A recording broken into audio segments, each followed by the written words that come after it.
A ver, presentar a Constantino es más una cortesía que una necesidad. Primero, porque los que estamos aquí creo que conocemos su larga trayectoria profesional, su afán por entregarse a la enseñanza de la belleza matemática, de la belleza en los libros. Empezar a decir todas las menciones que tiene me llevaría más que toda su ponencia. Entonces, si hay alguno que aún no sabe quién es Constantino de la Fuente Martínez, que entre en Internet con tranquilidad, porque tiene mucho, mucho, mucho que leer. Y como a quien habéis venido a escuchar es a él y no a mí, Constantino Sí. os va a presentar su labor en este pequeño trabajo, que hay muchos más. Muchas gracias. Bueno, pues espero que estas ideas que voy a compartir con vosotros, que son el resultado del trabajo de unos cuantos profesores, de un grupo que tenemos en Burgos desde hace muchos años y tal, pues desde siempre nos planteamos el tema de la catedral como un contenido a estudiar matemáticamente. Y el resultado han sido 2 libros. Hemos conseguido que en la visita oficial de la Catedral de Burgos, a la vez que la visita histórico-artística, hay una visita matemática con una aplicación que se ha presentado la semana pasada y que forma parte de la visita que puede hacer cualquier persona. Esto os lo digo por si os animáis a ir con vuestros alumnos y alumnas a ver la Catedral de Burgos desde el punto de vista matemático. Pero bueno, me voy a olvidar un poco de eso.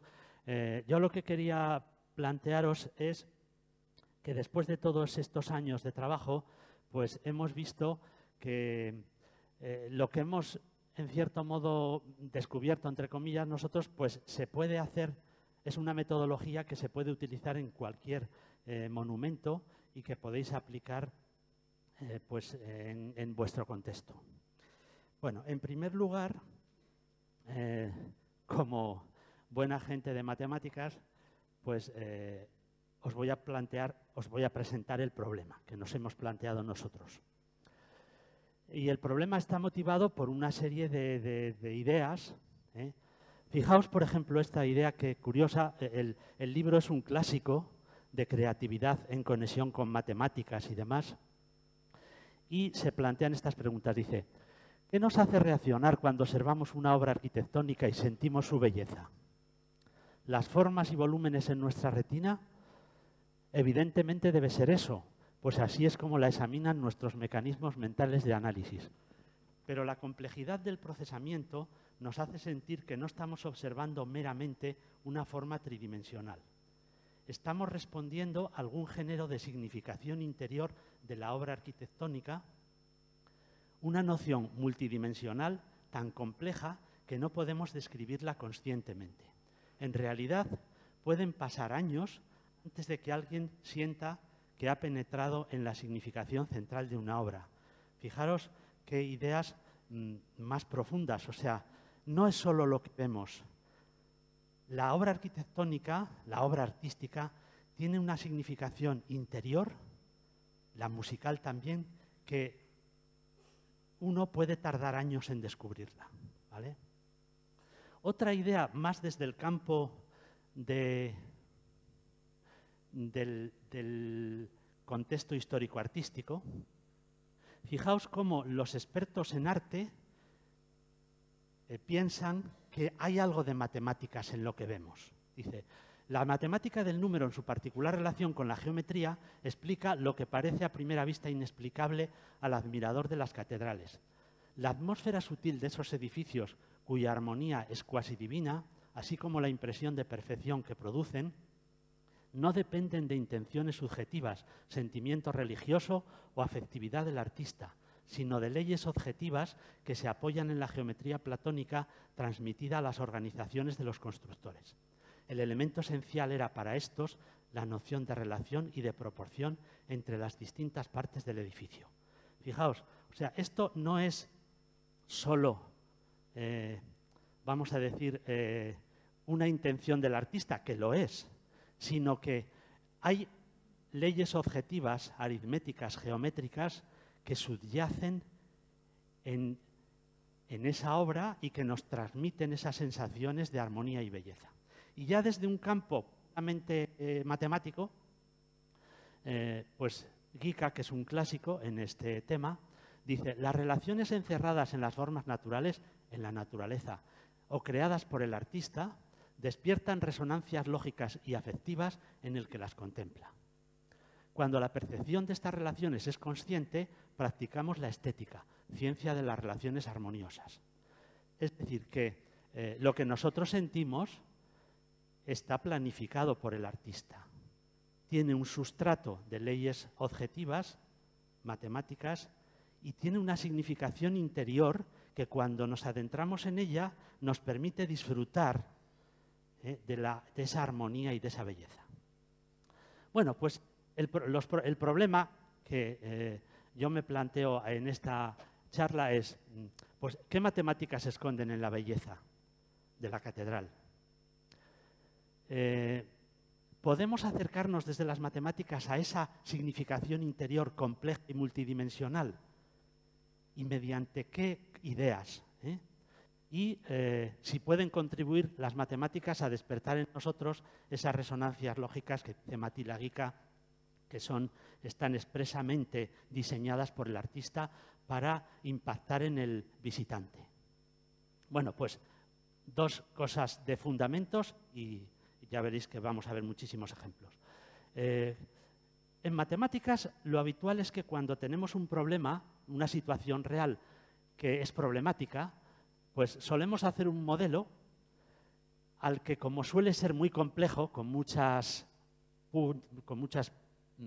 puntas, pues lo redondeamos un poco, lo hacemos para poderlo controlar, lo llevamos al mundo de las matemáticas y allí, pues mediante un modelo y un trabajo, pues llegamos a la solución. Pues en el contexto del patrimonio artístico, este trabajo que hacemos aquí, dentro del mundo de las matemáticas, podríamos decir que tiene estos pasos.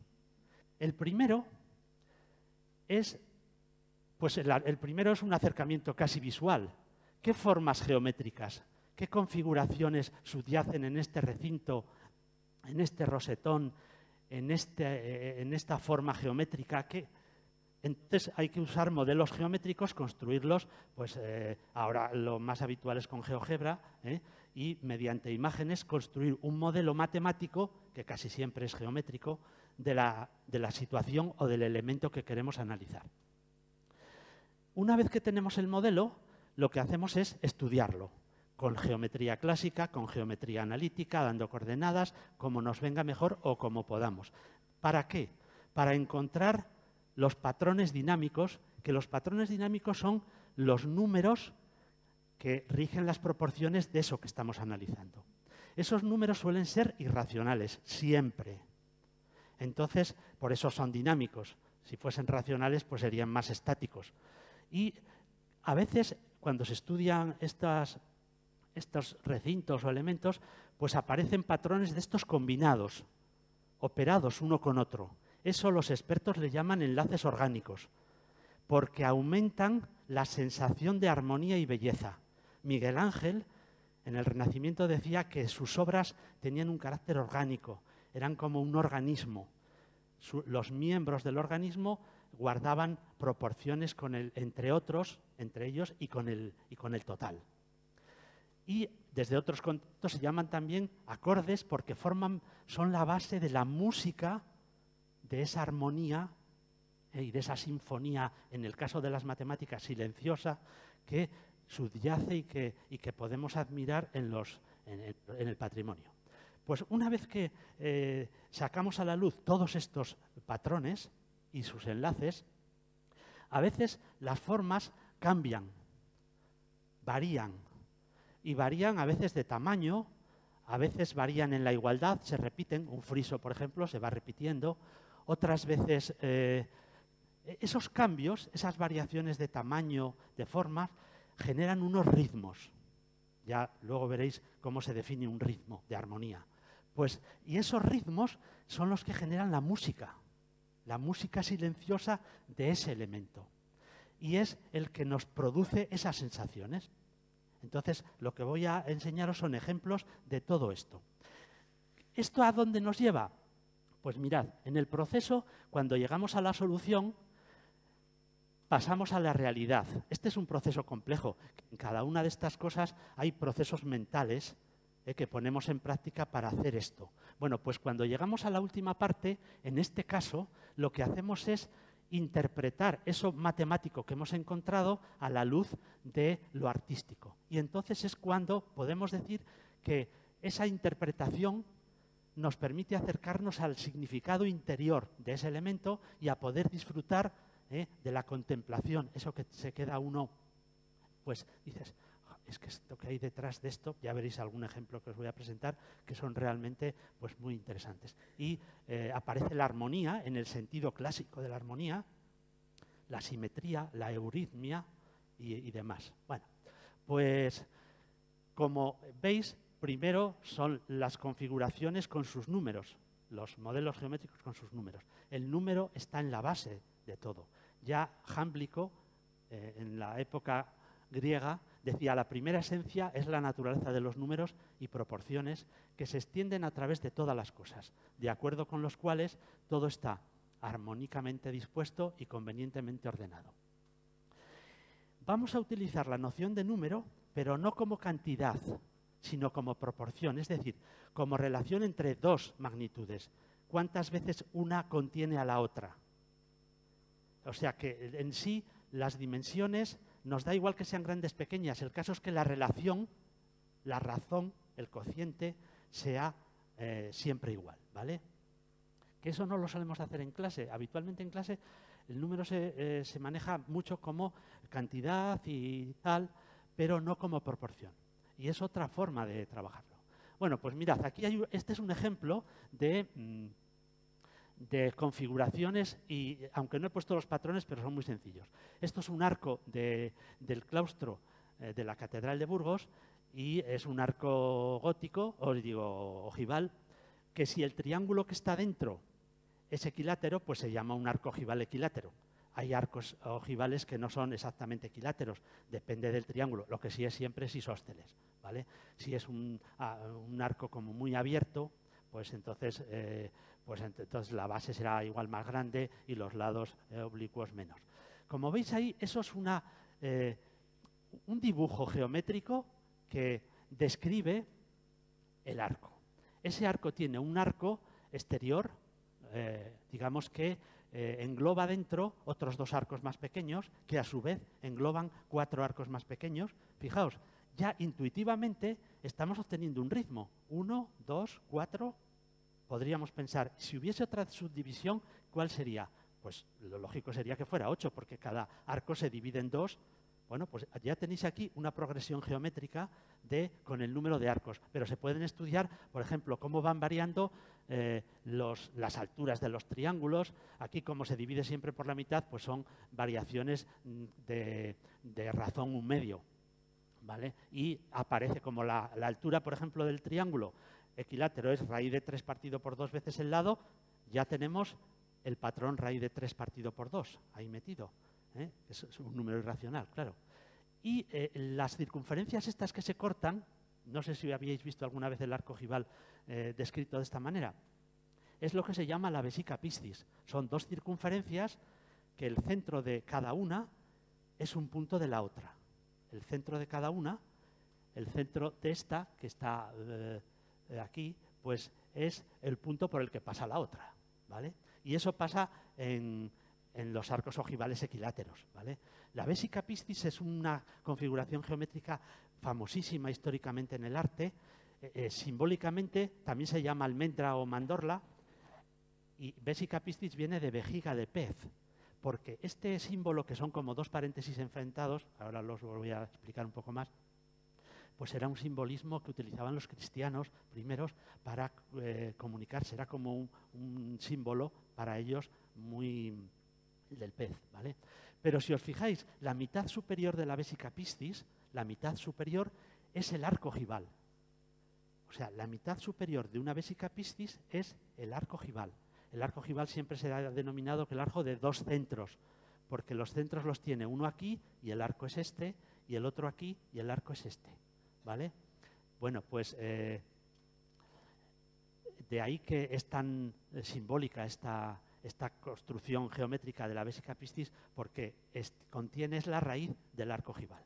Bueno, pues mirad, he cogido 2 ejemplos de la Catedral de Palencia para que veáis que esto mismo se puede hacer ahí, porque este es el ábside y estos arcos son exactamente esta misma configuración. Bueno, lo que pasa es que los rosetones de la parte esta intermedia son aquí hexagonales, hexalobulados, y aquí son tetralobulados.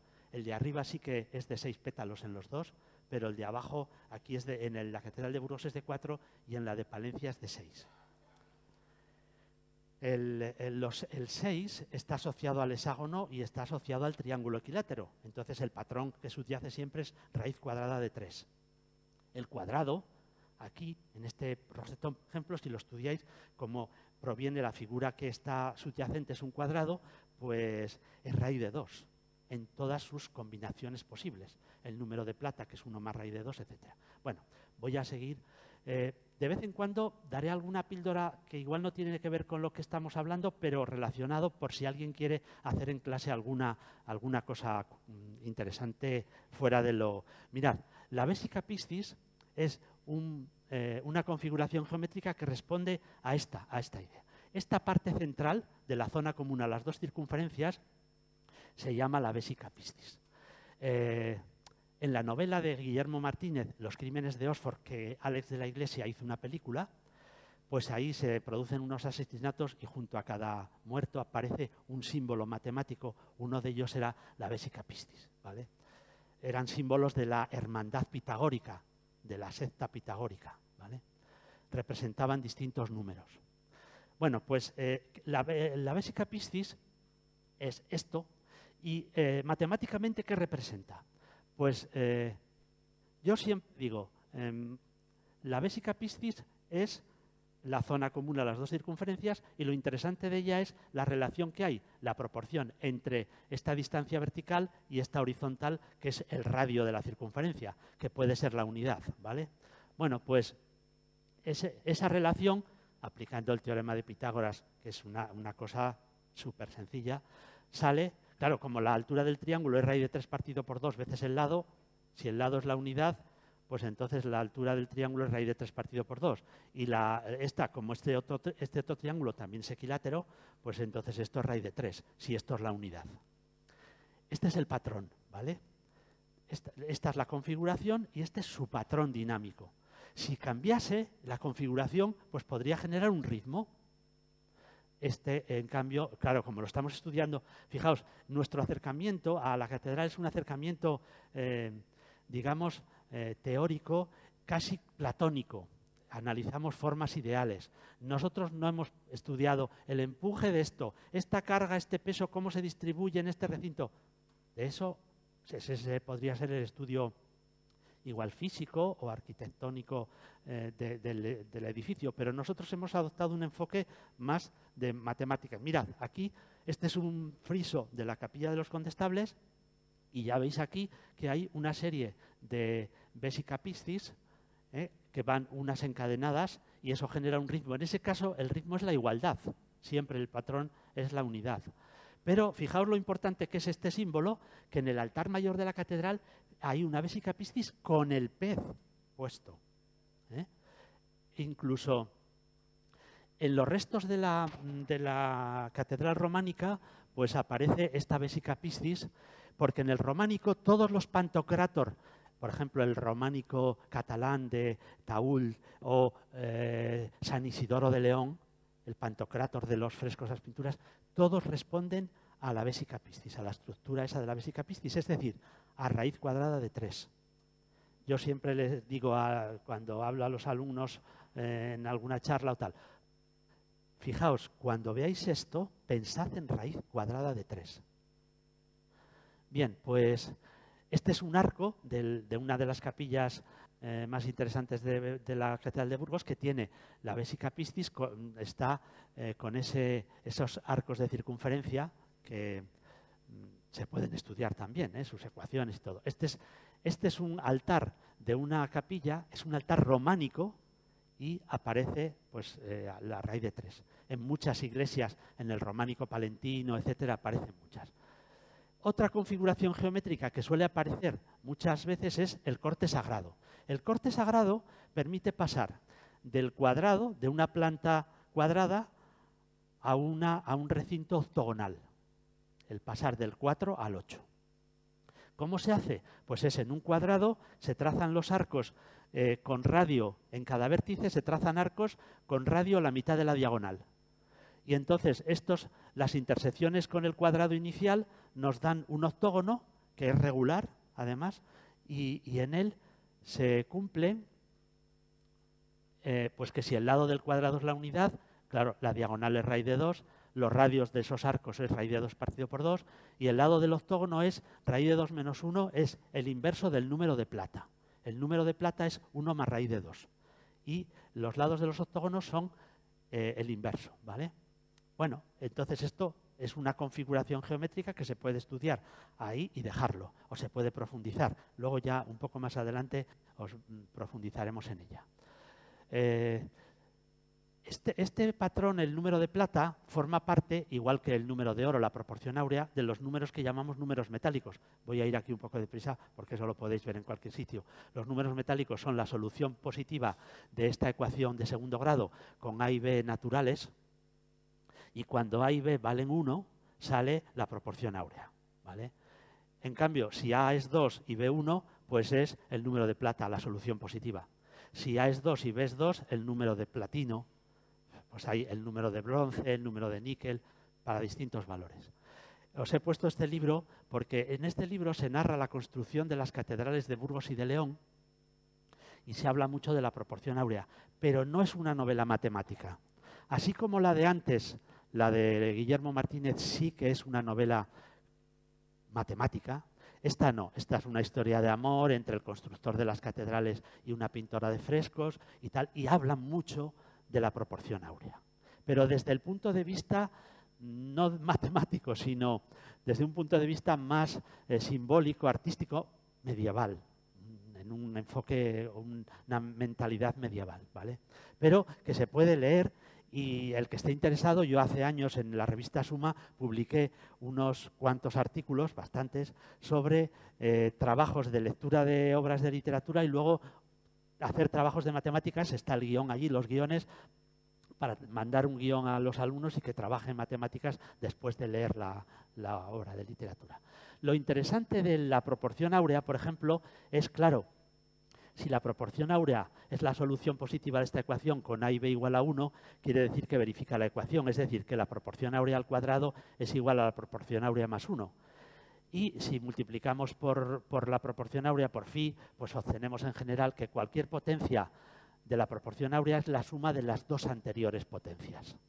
Se cumple también para cuando n es entero, o sea, para cuando n es negativo.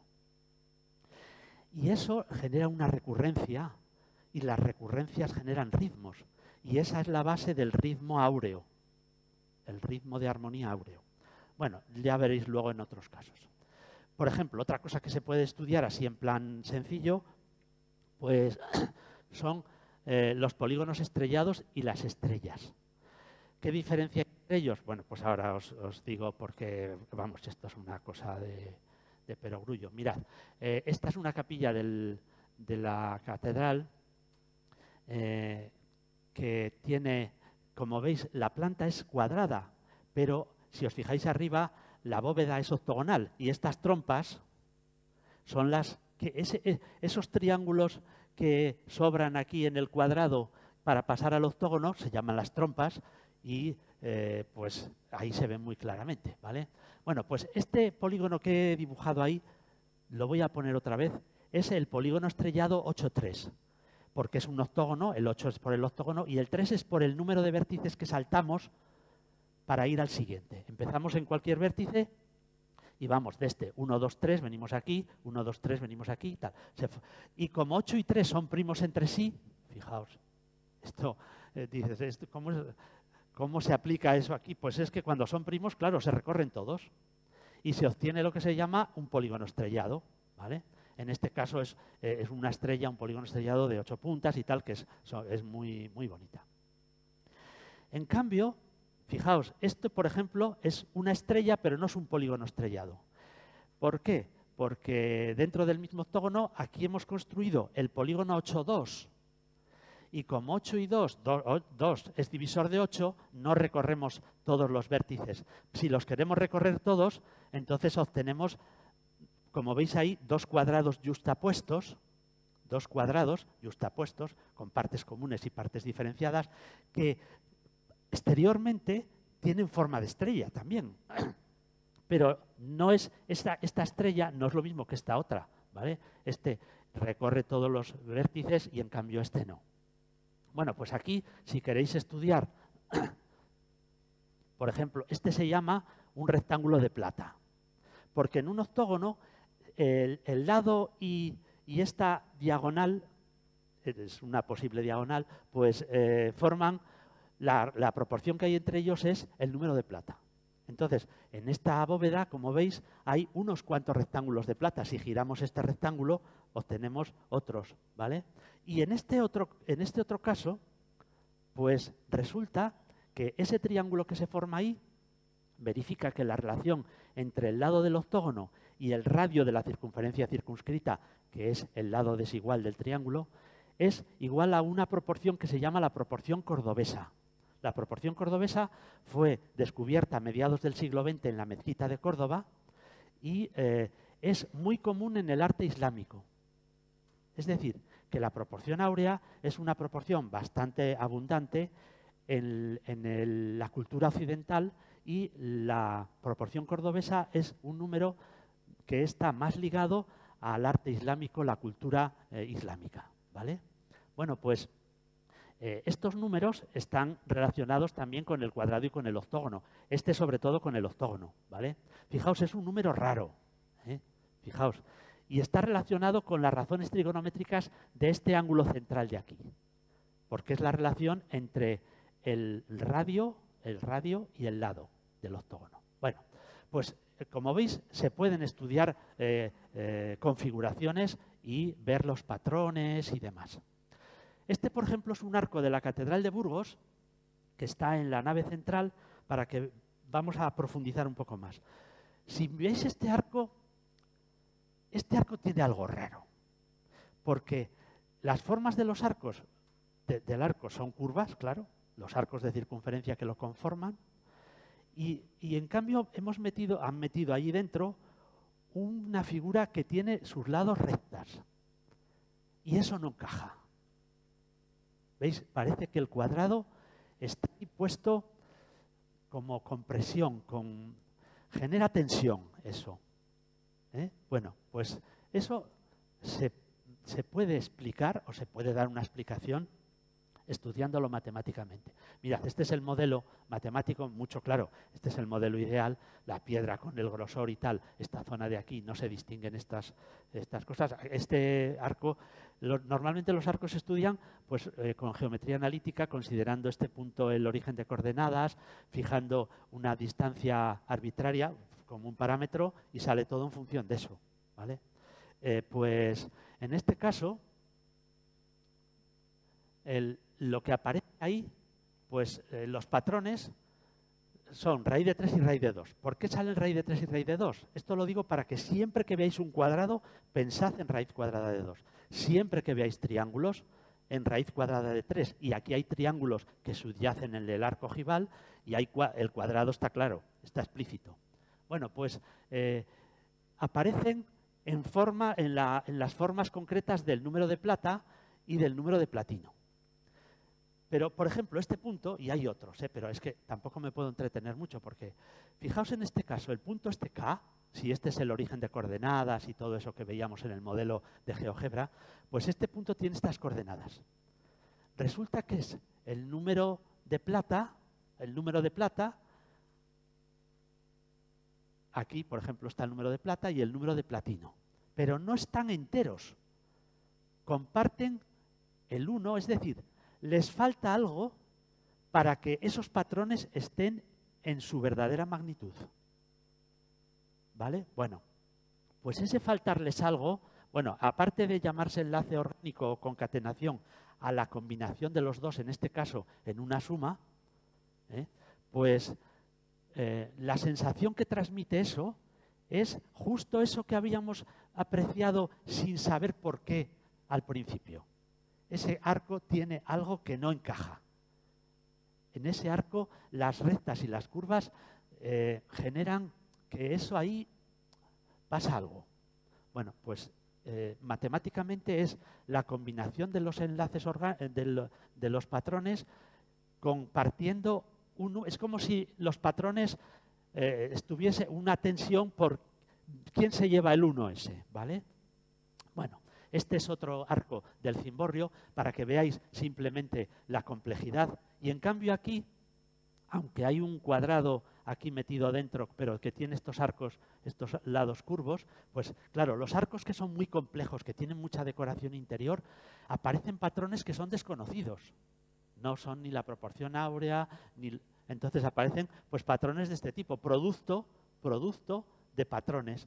Raíz de 7 es un patrón totalmente desconocido, que aparece muy pocas veces, pero en las situaciones complejas, fijaos la cantidad de arcos de circunferencia que hay aquí, y la cantidad de puntos de tangencia, de puntos estos de retroceso.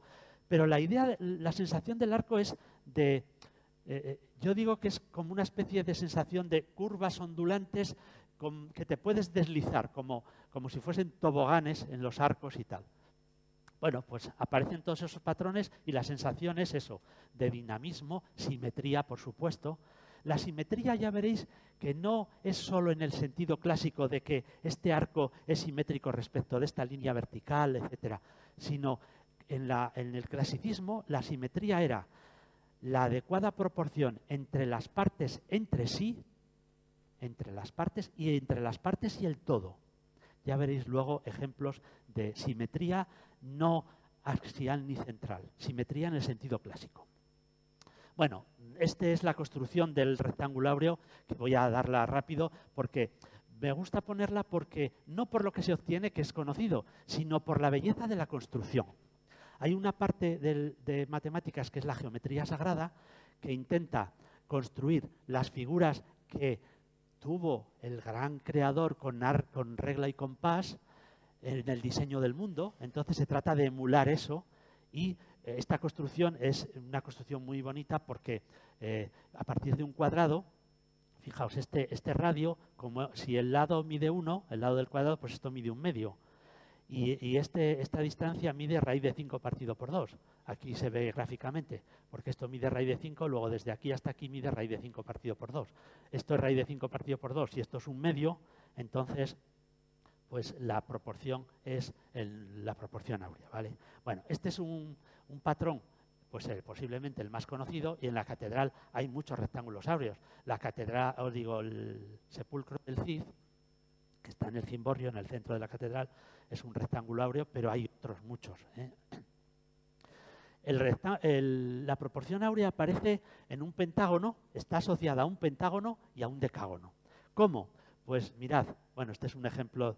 Este pentágono pitagórico, pentagrama pitagórico, era el símbolo que utilizaban los pitagóricos, los de la hermandad, para saber que otra persona era pitagórica, ¿vale? Era como una contraseña que tenían.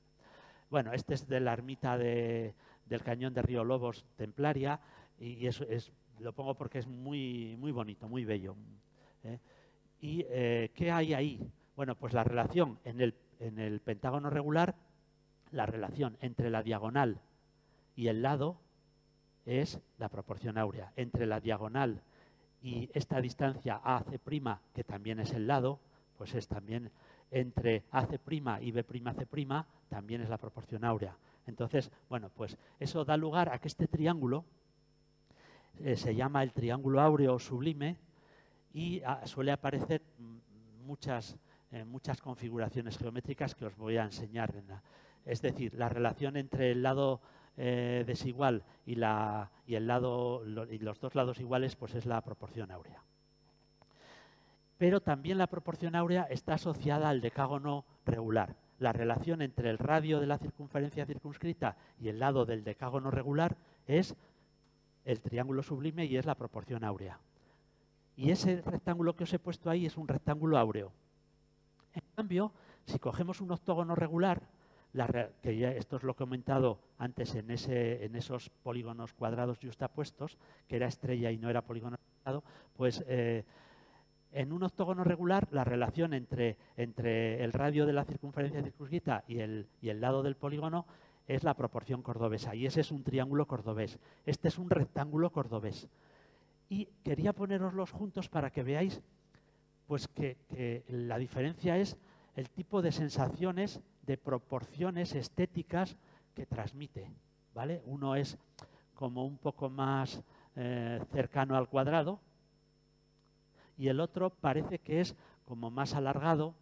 A lo mejor podríamos decir que es más esbelto, pero esto es relativo, ¿vale? Bueno, pues fijaos, la proporción áurea está asociada al pentágono y al decágono. La proporción cordobesa, que no es un número metálico, está asociada al octógono regular, ¿vale? Y el número de platino, etcétera, están asociados al hexágono y al triángulo equilátero.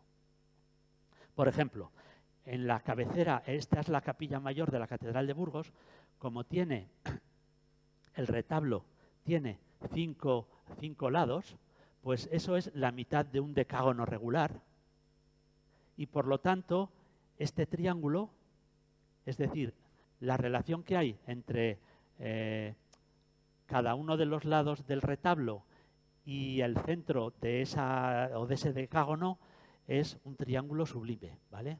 He puesto las dimensiones para que se vea que, claro, imaginaos en aquellos tiempos para manejarse con estas dimensiones tan grandes, ¿eh? Pero vamos a pasar a ver ritmos ya. ¿Qué es el ritmo de armonía? Bueno, pues en esto lo define Matilda Guica muy bien. Dice, pensando en las nociones de número, razón y proporción, hemos llegado del modo más natural a la noción de ritmo, periodicidad o recurrencia en el tiempo o en el espacio que fluye orgánicamente de una cadena de acordes o de proporciones. Es decir, la repetición en el tiempo de una manera armoniosa, eso es la música que genera armonía.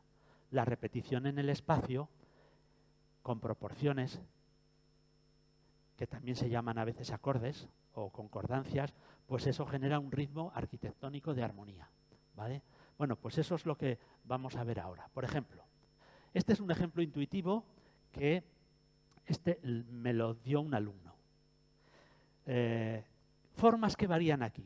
Pues él decía, bueno, pues estos son como cuadrados que se cortan y cada dos cuadrados generan un octógono y va variando el tamaño y el ritmo es esto, una cosa, como veis, muy elemental, 4, 4, 8, 4, 4, 8. Esa sucesión, 4 son los lados de los polígonos. He dibujado los octógonos separados de los cuadrados para que se distingan, pero realmente el octógono es la parte común de los dos cuadrados, ¿vale? Bueno, pues esto es un ritmo.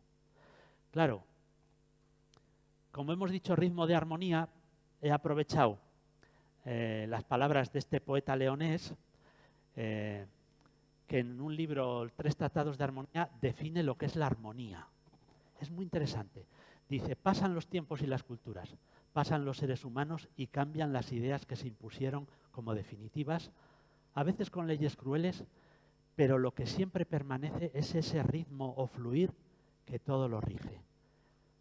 Fundir en nuestro presente ese fluir del mundo con nuestro propio fluir es la armonía.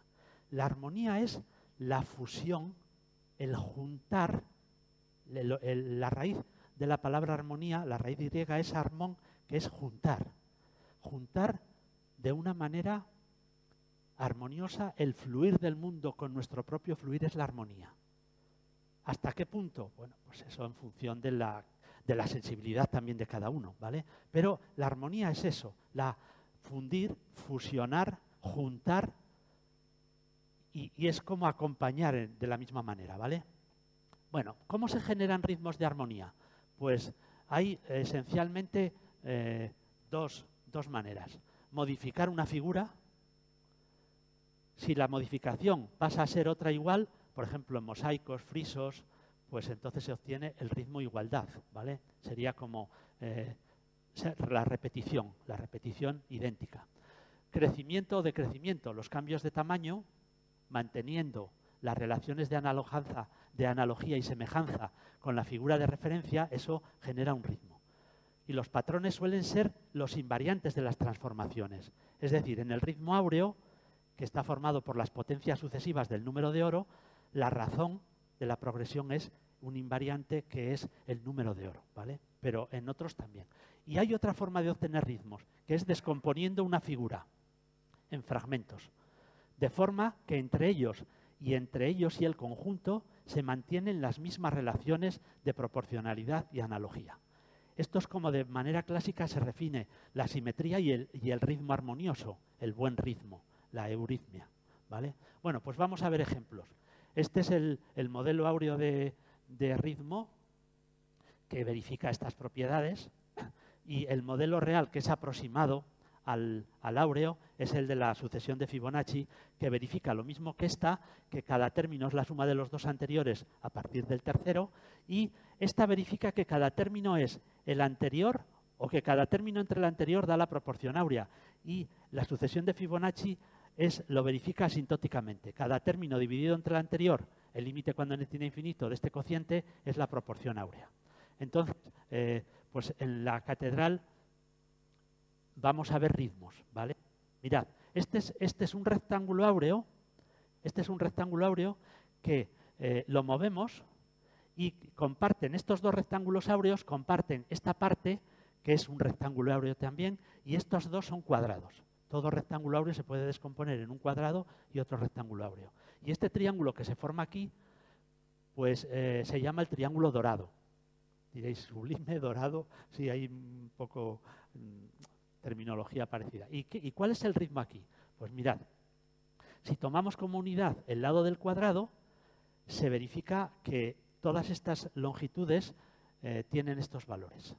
Es decir, aparece el 1, que es phi a la 0, aparece 1 partido por phi, que es phi a la menos 1, aparece phi, que es esta distancia, y aparece esta, que es phi cuadrado. Esta es la propiedad que define el triángulo dorado, que la relación entre la altura y el lado es el cuadrado de la proporción áurea. Bueno, pues este modelo es el modelo que siguen las agujas de la Catedral de Burgos. Es decir, tiene 4 potencias del número de oro. 4 potencias. En función de la distancia que se tome como unidad, pueden salir con exponente negativo o podrían salir todas con exponente positivo si el 1 lo hubiésemos fijado esta distancia de aquí. Si hubiese sido esto 1, pues hubiesen salido todas con exponente natural, ¿vale? Y ese es el ritmo de armonía de las agujas, ¿vale? Si os fijáis, es una figura que cambia y se aunan sus partes y el todo, ¿vale? Por ejemplo, la cabecera de la Catedral de Burgos, esta es la capilla mayor, este es el retablo, este es el trasaltar detrás, esta es la girola y estas son las capillas poligonales y radiales que están alrededor de la girola. Bueno, pues si os fijáis, hay 1, 2, 3, 4, 5. Entonces, eso es que, claro, esto es en plano, en la foto de antes, como detrás del altar del retablo no se puede ver, pues hay que coger este tipo de figuras alzados para que así, o sea, estas visiones planas, para que se pueda ver todos los distintos niveles y en la catedral con las paredes no se ve. Bueno, pues aquí podríamos decir que la cabecera es la mitad de un decágono. Entonces se puede construir este decágono estrellado, este primero, que aproximadamente coincide con las fachadas de las capillas radiales. Y este otro decágono estrellado viene a definir el trasaltar. Y entonces todos estos triángulos que aparecen aquí, que definen la anchura de las fachadas, este, por ejemplo, define el radio de la circunferencia, pero es la distancia desde el centro hasta los lados del retablo. Pues se genera aquí un ritmo que es áureo, porque todos estos triángulos son triángulos sublimes. Y aparece el 1, phi, phi cuadrado, phi al cubo. Vale. En la Catedral de Palencia también está esto. Este es el otro motivo. Este es el ábside de la catedral y he cogido un plano. Si os fijáis, en la cabecera pues hay 5 capillas poligonales y radiales. Esta es la girola, el trasaltar, y esta es la capilla mayor, ¿vale? Pues admite un estudio semejante a la de Burgos, con una particularidad, y es que estos decágonos estrellados se llaman anidados porque están unos metidos dentro de otros y generan ese ritmo que va, pues veis cómo van unos metidos dentro. Diréis, pues este último no coincide con ninguna pared. Es verdad. Las iteraciones estas, las repeticiones de decágonos estrellados anidados, en la girola hay que hacer 2 repeticiones para llegar al retablo mayor, al retablo de la capilla central. Y los pentágonos y los triángulos estos sublimes pues definen el ritmo. Tiene 5 potencias sucesivas del número de oro. Y tener 5 potencias no penséis que es cualquier cosa, ¿eh? Es que tiene un ritmo áureo muy marcado y además muy explícito, ¿vale? Diréis, pero si es que no se ve nada allí, claro, pues es lo que pasa. ¿Por qué esto ha sido todo ignorado, olvidado o no sabido? Pues porque hay que profundizar, claro. Entonces, fijaos, este sería un poco el acercamiento a lo que matemáticamente significa y tiene en el interior el ábside de la catedral, ¿vale? El rosetón del Sarmental de la Catedral de Burgos también es otro ejemplo pero fijaos aquí, los decágonos estrellados definen la amplitud de las sucesivas circunferencias concéntricas que definen los elementos interiores del arco. Esos decágonos estrellados, diréis, bueno, aquí hay un cierto desfase, porque claro, este rosetón está muy alto y para que no haya este desfase en las figuras, este que se ve aquí, que aquí no está, pues habría que hacer la foto desde un andamio que estuviese a la altura del rosetón. Y la altura más cercana a eso pues es la escalera dorada, que está en el otro extremo y no llega ni con mucho a eso. Bueno, pero para que veáis, la idea es que los decágonos regulares y estrellados van definiendo la amplitud. ¿Por qué el rosetón, las distintas partes tienen esas? ¿Por qué no las circunferencias concéntricas esas son más pequeñas o más grandes? Pues porque están regidas por los decágonos estrellados y el ritmo es áureo también aquí, ¿vale? Eso es. Y aparecen pues varias, también 5 potencias sucesivas del número de oro. Esto no penséis que es una casualidad. Los arquitectos se dieron cuenta de la flexibilidad de las modulaciones del círculo en 5 o 10 partes, porque 5 o 10 partes aparecía el pentágono regular y el decágono regular. Y eso, dice, permiten una evolución de forma muy rápida hacia una sutileza sinfónica de los ritmos conforme al ideal armónico de la escuela pitagórica, tal como bosquejó Platón. Era la proporción áurea, claro, porque el pentágono y el decágono llevan a eso. Por ejemplo, en la escalera dorada, y este es el ejemplo más singular de ritmo por no repetición, sino por descomposición. Esta es la escalera dorada, que es una de las 3 escaleras del Renacimiento más importantes del mundo. Está construida por un arquitecto burgalés que estuvo 3 años en Italia antes de hacer la escalera, y allí conoció toda la obra de Bramante, Miguel Ángel y del Renacimiento, y cuando fue a Burgos le mandaron a hacer esta escalera que salvaba un desnivel que había entre una puerta y el nivel este de la catedral, y siempre ha sido considerada como el ideal armónico del Renacimiento. Bueno, pues una posible interpretación de ello es esto. Mirad, la escalera, la barandilla de la escalera se fue añadida posteriormente, pero pocos años después, ¿eh? La escalera, eso que veis ahí es un rectángulo áureo. Y esto es un cuadrado. Esta zona de aquí es un cuadrado y esta es un rectángulo áureo también. Eso se puede, fijaos cómo coincide justamente con esa división del cuerpo central de la escalera, del cuerpo de escalera central. Eso se puede hacer también por el otro lado, de manera que esto es un rectángulo áureo y todo esto es un cuadrado.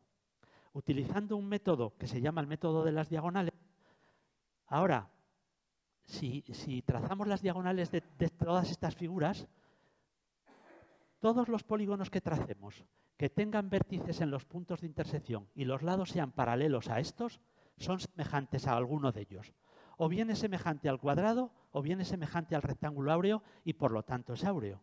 Entonces, para lo que nosotros buscábamos, la descomposición que nos parecía más adecuada era esta, que se obtiene aquí. Estos son dos rectángulos áureos que comparten esta zona central, que también es un rectángulo áureo, y este es el triángulo dorado como el de las agujas.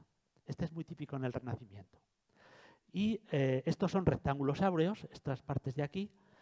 Diréis, ¿y estas partes de los triángulos? Bueno, no os lo cuento porque si no se alarga mucho, pero esa parte de los triángulos, aquí, este rectángulo de aquí que veis así, que acaba ahí, ese también es áureo, ¿vale? Y este de aquí, donde también es áureo y define estos triángulos, bueno, pero lo que quería era que vieseis que tomando como unidad la anchura de las escaleras del primer bloque central. Aquí también hay un poco de desfase porque las fotos están hechas desde el suelo y la escalera, claro, entonces, pero si os fijáis, aquí sí que coincide con el suelo, ¿vale? Bueno, pues aparecen 5 potencias sucesivas, la unidad de medida es esta anchura, la anchura y aparece 1 partido por phi cuadrado y phi cubo. Es decir, que la altura de este rectángulo es phi al cuadrado y la largura es phi al cubo. Y como veis, se ha obtenido descomponiendo la figura inicial. Las partes entre sí también están relacionadas por la proporción áurea, como veis, ¿vale? Bueno, voy ya. En la capilla de los condestables el ritmo es de octógonos estrellados. Voy a darle un poco más. Y si os fijáis, ahí hay un octógono estrellado y ahora se construye este otro octógono y este otro estrellado que coincide con las formas de las estrellas que veis ahí. Esta estrella está calada. Y estos octógonos estrellados, como veis, podrían haber seguido repitiéndose hacia adentro. El artista hizo 2 iteraciones y lo dejó. Esta configuración es la misma que la del cimborrio. Lo que pasa es que esta, que es la de la capilla de los condestables, se hizo 100 años antes que la del cimborrio. La del cimborrio es la más espectacular, pero es igual que esta, matemáticamente hablando. Si os fijáis también aquí, aparece, esta capilla tiene planta hexagonal, porque estas paredes dan a la calle. Y entonces no ha habido que pasar del cuadrado al octógono. Esto en la calle pues no hace falta. Pero aquí sí que hacen falta estas 2 trompas para generar el corte sagrado y pasar del cuadrado al octógono, ¿vale? Bueno, ya os digo, esto podría repetirse, pero voy a ir al cimborrio y ya es lo último. El cimborrio es la parte, digamos, central de la catedral, es un prisma octogonal y, como veis, tiene octógonos estrellados, estrellas de 8 puntas anidados. Cuando se ve desde abajo, parece una figura plana, pero fijaos el volumen que tiene y está todo calado arriba. O sea, en vez de tener una cúpula tipo Florencia o San Pedro, cuando llega arriba en el prisma es plano y todo calado. Entra la luz por arriba y por los ventanales lateralmente. Bueno, es de una belleza, como veis, y si os fijáis, tiene esos octógonos estrellados que están unos metidos dentro de los otros.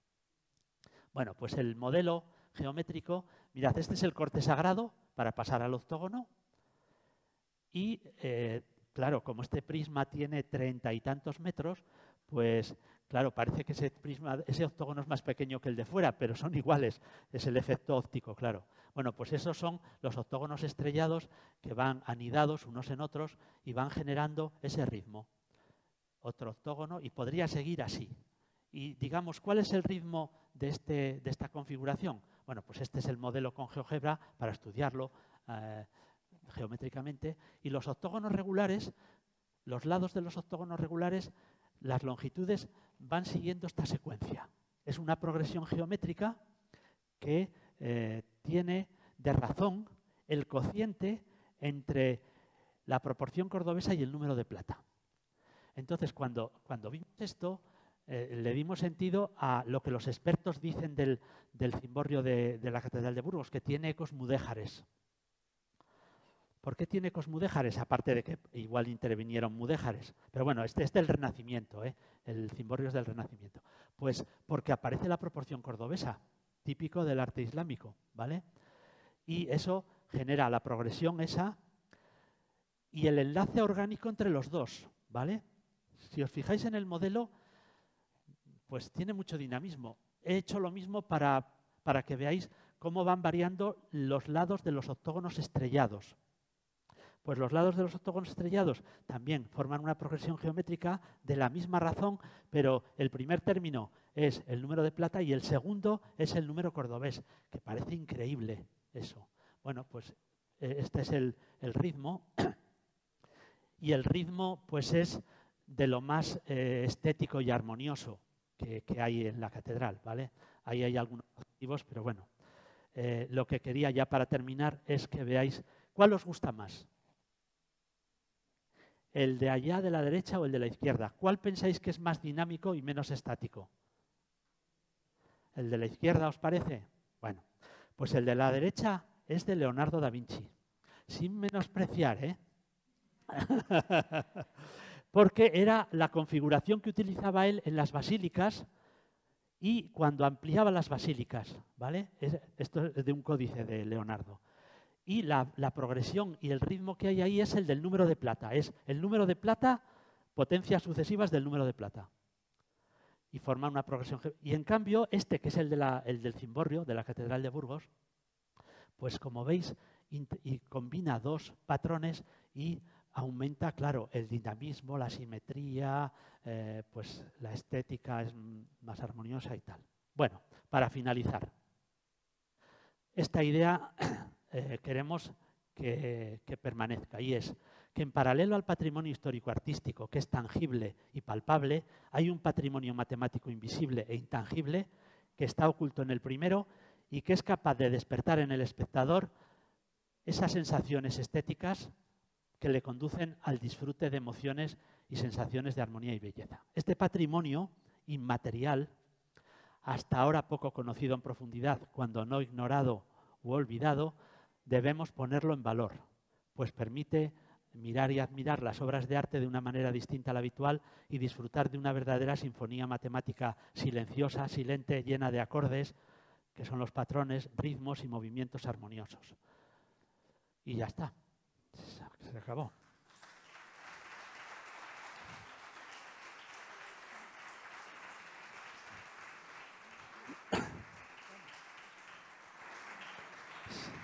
Si queréis, si tenéis alguna pregunta... Eso iba a decir yo. Vale. Como no tengo la suerte de tener presentadora normalmente en las... Es un pequeño detalle pues gracias. Que hacemos. Muchas gracias. Uy, qué bonito. Que no es tan bonito como tu libro, pero tiene unos grabados preciosos. Bueno, muchas gracias. Y creo a vosotros.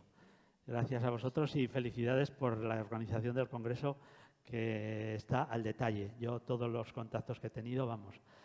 Hemos traído de Burgos algunos libros, si alguien quiere, para que esté interesado en el tema, que, bueno, es un libro que tiene un capítulo de propuestas didácticas y los otros son de estudio matemático, ¿vale? Es un poco la idea.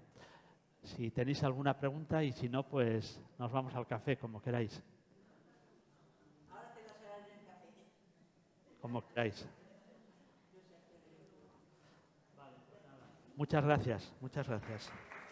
Hasta luego.